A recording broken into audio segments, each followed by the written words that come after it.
Greetings and welcome once again to my home in O'Fallon, Illinois. We're very pleased to have Mr. Walt Strony with us, one of the famous, used to be young theater organists with us today in our continuing conversation with notable organists. Today is May 14th, 2011, and O'Fallon, Illinois is close to St. Louis. He happens to be in town to do a couple theater organ concerts, so we thought we'd take this opportunity to meet with him and see what we can learn from him. Good afternoon, Walt. Hi, Jack.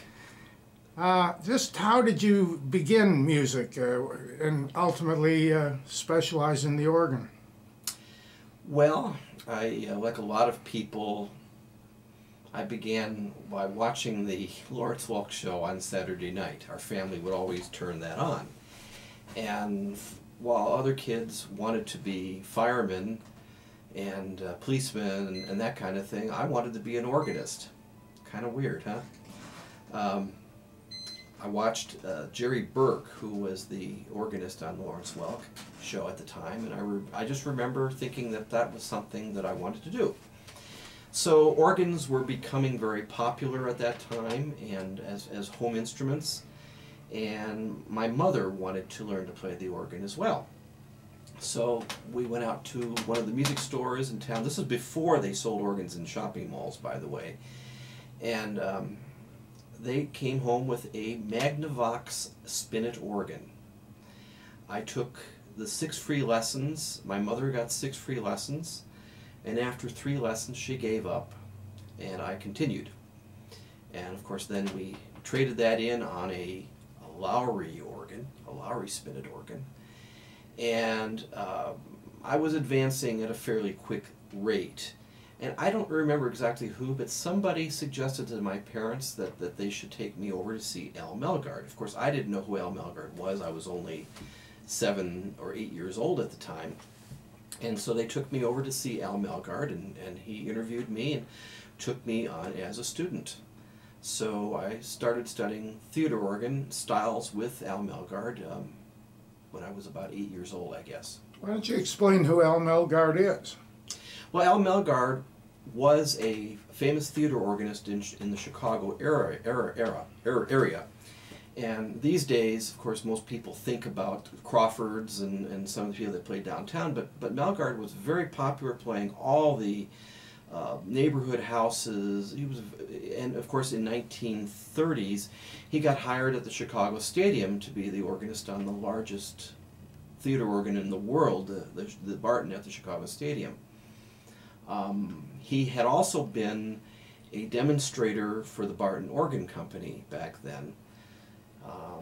So he shared a lot of information with me during that period about how he played silent films, just dealing with audiences, and just about, his little stories about why Barton organs were better than Wurlitzer organs, in his opinion, because of their magnets and they didn't cipher and all this kind of thing.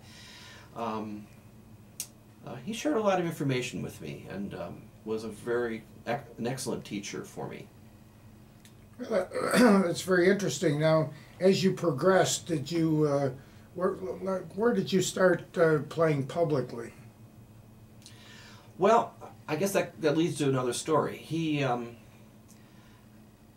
for some reason, everybody had decided that I was going to be a professional organist, and of course, I wanted to be a professional organist too, I suppose. But he thought that I should experience the theater organ, and when I was 11, he took me down to the stadium to play the organ there.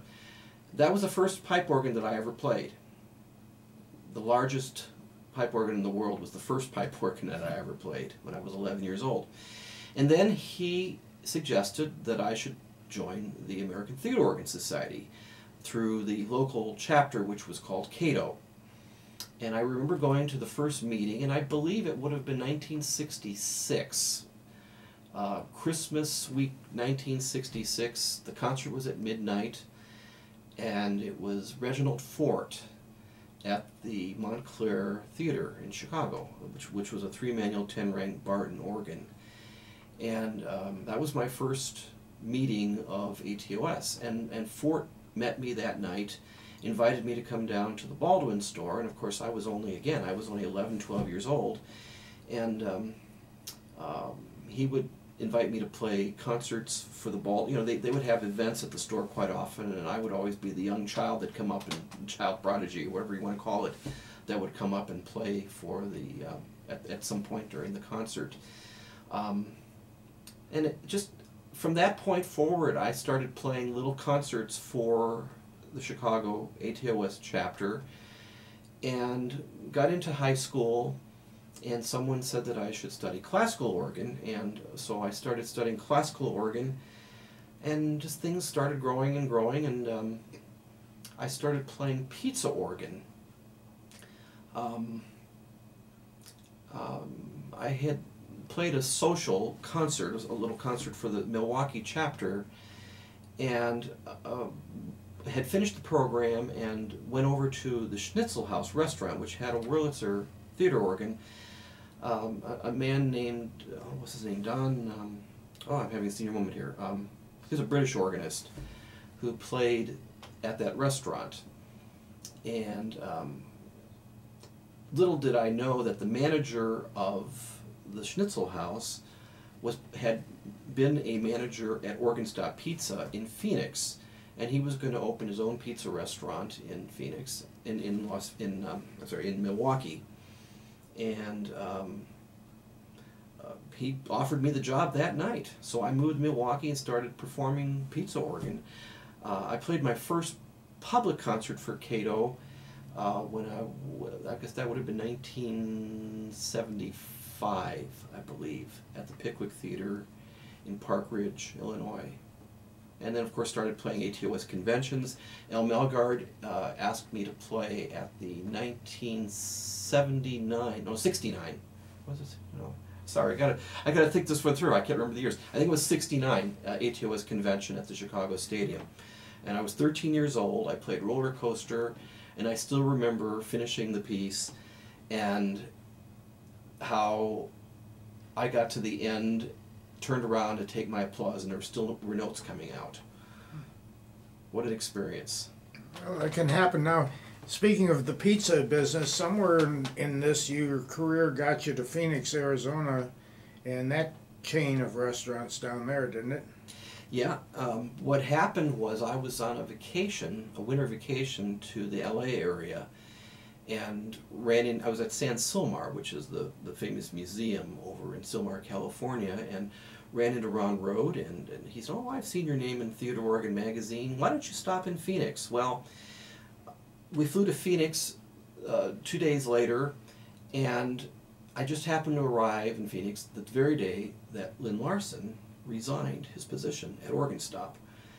And little did I know I would meet Marion Cook that night, who was she became quite a patron of theater organ. She was there that night, and of course Bill Brown took me to lunch and invited me to play that night and offered me Lynn's job that night, I think.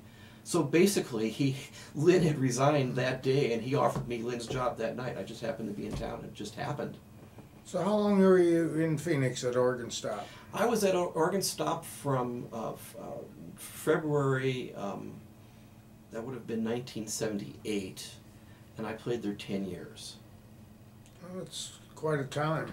Well, at the time, Lynn had been there for 5 years. I think Dennis James had been there for a year or two before that, and I was there 10 years, and it was a wonderful period of time because we had wonderful support from Bill Brown, who wanted to have a great organ. He was really one of the great promoters of the theater organ that I've experienced in my entire lifetime. He wanted to have the best instruments he could possibly have. He wanted the public to experience good theater organ music, and he also wanted to give younger artists a chance to get into the field. It's interesting. Somewhere along the line you got into the electronic organ business as not necessarily a performer, but voicing, and primarily the Allen Organ Company. How'd you get into that? Well, I did, you know, it's funny, some people can play pizza organ forever and be happy. I did it for 10 years, and I think I was about ready to stop doing that. All the while I was playing pizza organ, Bill Brown encouraged all of his organists to go out and play concerts. And as you know, Ron Rode, Lynn Larson, Lou Williams, and all the various others that played there had fairly significant concert careers as well. And when Organ Stop closed, and the reason Organ Stop closed is Bill needed to retire. He was having some health issues, and the property was worth a lot more money than it was producing. And he sold it to a developer, and they tore the building down, and he actually felt guilty for having done that. The other Organ Stop, of course, in Mesa is still there, and will probably be there for a long time. But at the end of that 10-year period, I was wanting to do something a little different. And I had always not really been into electronic organs, but I was hearing what the Allen Organ Company was doing at the time, and was really quite excited. So I got involved on the local level as far as installing and selling and the whole nitty-gritty of business of installing church organs and theater organs.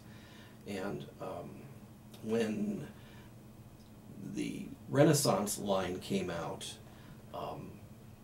I was really excited about what you could do with them and how you could voice each note and each rank and change ranks, and I just loved it. And so I got involved with it on a fairly heavy, deep level at that point. And it's kind of worked out really well because in between playing concerts, I'm consulting with these organs, voicing, and I do some pipe organ consulting as well. And what people may not know that are watching this is the first Allen organ to be named after somebody, which I believe was the George Wright series, or George GW4. Mm-hmm. And then came a model or models named with Lynn Larson's name on it.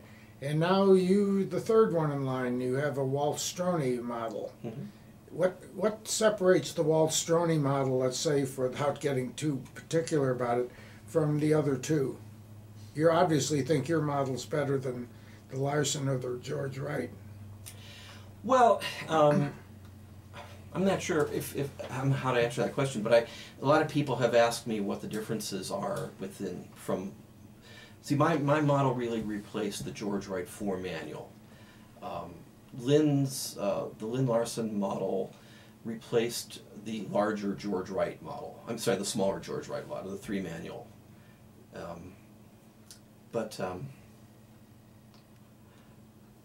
People have asked me what the difference is between my organ and the George Wright organ quite a bit, and I guess I should just tell you the history of how it all came about. One day, Dwight Beecham, who was the vice president of research and development for Allen Organ Company, called me on the phone and said, you know, you own a GW4. I owned one of the first ones, Opus 12, actually. And he said, you've had this thing for several years now. We'd like you to design its successor. You know the organ pretty much better as well as anyone else does, and you can do whatever you want with it. They gave me a list of things that I could do in designing the STR4, and there were a few little things that I couldn't do. For example, they wanted the console to be the same size. They didn't want to expand the console, and they didn't really need to because it was really quite a nicely designed console as it was.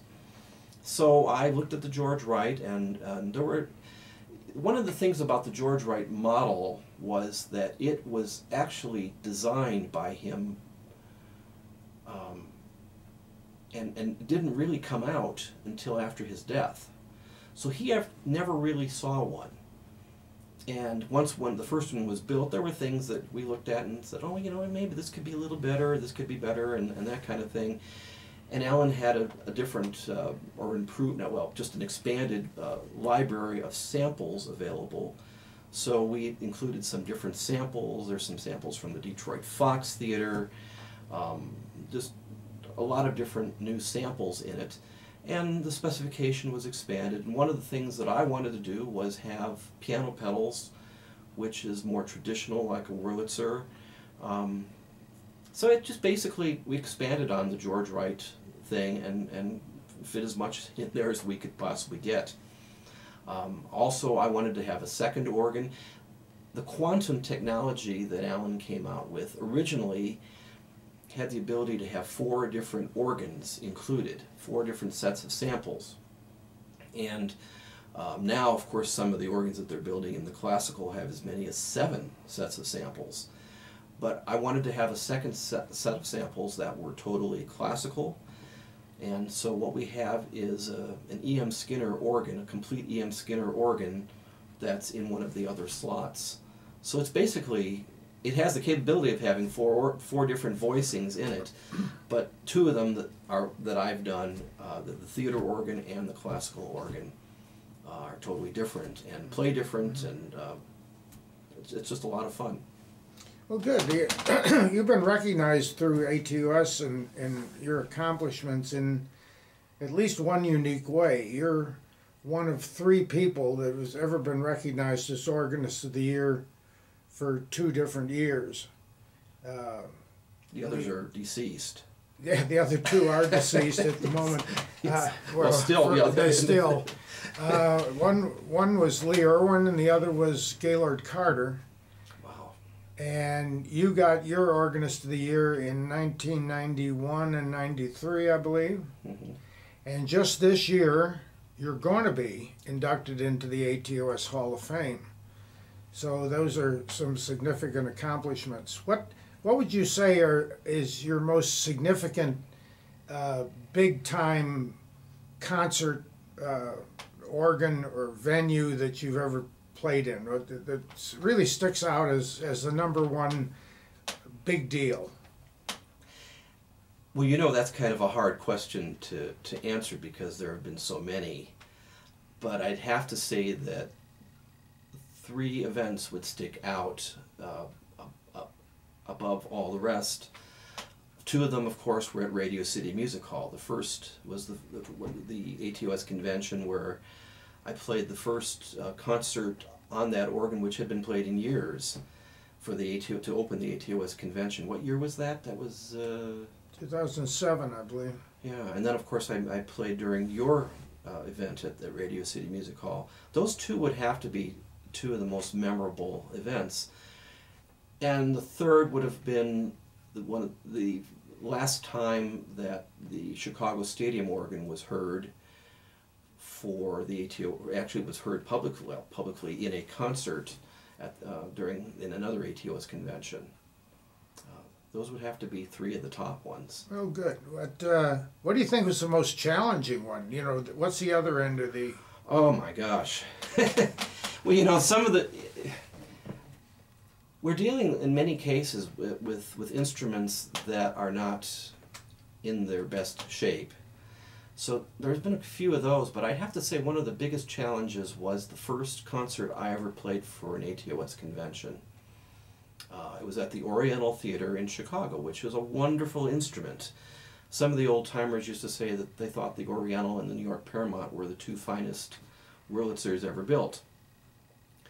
But it was being rebuilt at the time, and the whole solo chamber pipes, all the pipes had been removed. They had rebuilt the chests and reservoirs and put them back in, but the night before the concert, there were no pipes in the solo chamber. And I remember wondering, well, now what's going to happen? And I think that there were some people that were thinking, well, maybe he could just play on the 10 ranks in the main. And once people arrived in Chicago, knowing that this was going to happen, these are attendees that had come to the convention, they were not going to allow it to happen. So a whole group of people stayed up all night, put the pipes in, got the tremulants adjusted, tuned, and I ended up playing that concert the next morning with a 102-degree temperature, probably brought on by stress, but that was the first concert I ever played at an ATOS convention. It didn't go too badly because they had me back a few more times after that. Let's see, you're the #1, counting conventions, you're the #1 in the list. You've been, according to my calculations we did yesterday, you've played at 38 conventions. considering the most conventions are only held once a year, and a few regionals, but it's fairly good accomplishment. What would you have to say to young people, whatever age, that might be thinking about getting into the theater organ, the classical organ, into music? Just whatever advice and what would you give them? Or what encouragement would you give them? Well, before I would give them encouragement, I think we need to encourage the other people and say we have to people who run pizza parlors today that have pipe organs, to the HOS chapters, we have to promote youth because they are the future of the organ. They bring a whole new way of thinking to it, and while obviously I don't think the rest of us need to retire. We need to really promote young people. I think every theater organ series should include at least one young artist in their concert series every year. And I would encourage the young people to learn as much as you can, not necessarily just from organists. Listen to all kinds of music, and I think there's some young people that are out there today that are trying to bring some more current music into the repertoire for the theater organ. I would encourage them to do that, and because there always is going to be a place for the theater organ, I think. Another thing I think that we need to work on is how we promote concerts. I hear concern from many ATOS members and chapters about how hard it is to fill the room and how they don't make money on their concerts and everything. Well, I'm involved in other facets of the music world as well. And if you talk to people who are involved with the symphony, they'll tell you that if 50% of their income comes from ticket sales, that's a major amount. So, and these people have learned that they have to raise money from sponsors, both corporate and private, and it can be done. I think that's one thing in the theater organ world that we have not done enough of. For example, now there are various other series, not necessarily theater organ, but for example, Balboa Park in San Diego. There is a concert series that is totally free, open to the public. They couldn't possibly charge admission because it's outdoors. But yet they have corporate and private sponsorships for sponsorship for each one of their concerts. I just think we need to do better with that as well in the theater organ world. With all that you've done, all the places you've been, all the instruments you've played, what do you want to do next? What is it that you haven't done? Some place, something that you haven't done that you'd like to? Well, I'm increasingly getting more into the silent film thing, and I think I would really like to see silent films done on television. We haven't seen a lot of theater organ on television and silent films, and I'm not one of those people that thinks that theater organ needs to be in the mainstream of music in rock bands. That ain't going to happen. It's just not going to happen because it's not the sound. But I think that there's lots of places still that the theater organ has not been heard. And in its traditional role as a silent film accompaniment, I'd like to hear more of that. Other than that, what would I like to do? I'd like to do more recordings. I'd like to write more music, write more books. Lots of things. There's always lots of new things to do. You were, I think, the first one to write a book on the secrets of organ registration. Mm-hmm. And I think it's a sort of an open subject because I don't know that there's any other textbooks dealing with the subject. It's not like physics or math. Mm-hmm. You're working on another one? Well, I decided to expand the original book, and I've been kind of working on it on and off for the last 2 years. And I'm pretty close to finishing it now. I'm just expanding it, and it's funny, the book has been out for a number of years now, and it's not that I haven't that I've changed my thinking on some of the stuff. It's just that I've had more experiences, and more things have happened, and the theater organ world has changed a lot since the book first came out. So I'm taking all that into consideration in doing a new edition. Well, this is sort of a Barbara Walters question, but how should the world remember Walt Strony? I'm not going to die tomorrow. No. How should they remember Walt Strony? Well, that's a good question.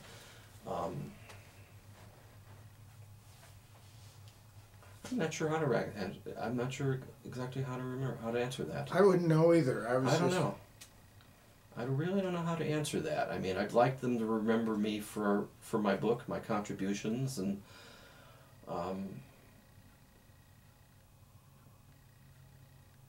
your stunning arrangement of Tico Tico. Yeah, right. Yeah, well, I'm not sure how to answer that one, Jack. That's kind of a difficult one. Well, we've had the great pleasure of having Walt Strony with us during this, and we'll sort of bring this to an end. And Walt will give you the last word as to what you might have to say. Well, I would encourage the ATOS to continue their course of promoting the theater organ. Again, I think that it's important that we become less of a society of enthusiasts. I mean, we need to be enthusiastic, obviously, but when ATOS started, it was basically more of a mechanical organization. I think people got together because they wanted to fix these organs. But now the organ needs to be promoted. It needs to be brought into a new era, and we have to think differently about how we're going to promote it. And like I said, I think we need to get more corporate sponsorships. We have to realize that we're just like all the other arts organizations that are out there, and they're all struggling. We just came through a major recession, and look what happened in New York. I mean, with was it Madoff? What was the company that? What was the guy that lost all that money? There was an investor in New York. I can't remember his name. Anyway, his losing all that money really affected the arts in New York City, because a lot of his investors were Jewish people, and they traditionally support the arts in New York very well, and they lost all their fortunes. So New York arts really struggled for the last couple of years, and so we're just like all the other organizations. We're having a hard time. We can't just hang our shingle out and say we're going to have a concert and expect people to beat our doors down. We have to promote them professionally, positively, and the challenge is finding the right people to do it. And a lot of us, unfortunately, are not set up to do that, but there are people out there who know how to promote concerts, and we need to let those people run with the ball. Well, thank you for being with us, Walt, and best wishes in all of your future activities. Thank you, Jack.